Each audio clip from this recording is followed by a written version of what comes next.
Bugün çok güzeldi. Ramazan'ın ilk günü olduğu için şenlik yaptık.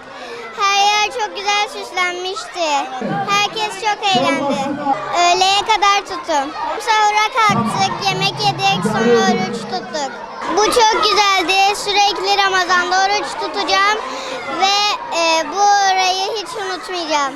Evde kıyafetlerimi hazırladık, yaptık, giysilerimi giydim. Sonra burada maniler okuduk, davullar çaldık. Oruç tuttum, tekne orucu. Bugün Ramazan'ın ilk günü, çok heyecanlıyız.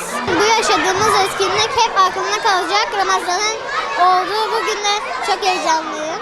Annem, babam beni sahura kaldırdı. Sahurda süt ve hurma yedik. Ondan sonra tekne orucu tutacağıma söz verdim. Tekne orucu tutuyorum yani şimdi. İnşallah öbür günler de mutlu geçecektir. İyi Ramazanlar. Bugün Ramazan'ın ilk günü olduğu için çok mutluyuz. Bugün Ramazan için resim yaptım. Bunu asmayı düşünüyorum. Mehmetçik İlkokulu'nda Ramazan günü için ilk gün çok mutluyuz. Ramazanınız mübarek olsun. 4. sınıfa gidiyorum. Çok mutluyuz. Burada böyle süslemişler. Çorba dağıtmaları da ayrı güzel oldu. Sınıflar da süslü, buralar da süslü. Yani çok güzel buralar. Evet, bugün oruç tutacağız. Orucunu bozmak isteyenler de var, açmak isteyenler de var. Çok güzel bir oyun oldu. Arkadaşlarımı da unutmayacağım. Burada olan arkadaşlarım da var.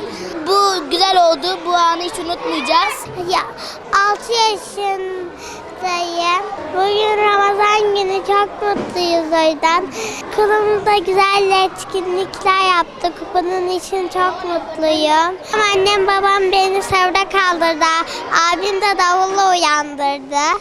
Az zaman yumurta falan, süt falan içtim. Orucumu tuttum ve iftar ettim. Ben herkese dua da ettim. Bugün Ramazan etkinliği için her yeri süsledik, resimler çizdik, videolar açtık, ilahiler söyledik. Hepimiz oruç tuttuk. Bazıları açmak istiyordu, açmadılar. Ben tam açıyordum, açmadım. Arkadaşlarım beni çevirdi. Çok mutluyum oruç tuttuğum için. İşte sahura kalkarken biraz zorlandım ama yine de oldu. Dün akşam teravihe gittik. Çok güzeldi. Bir cüz okuduk.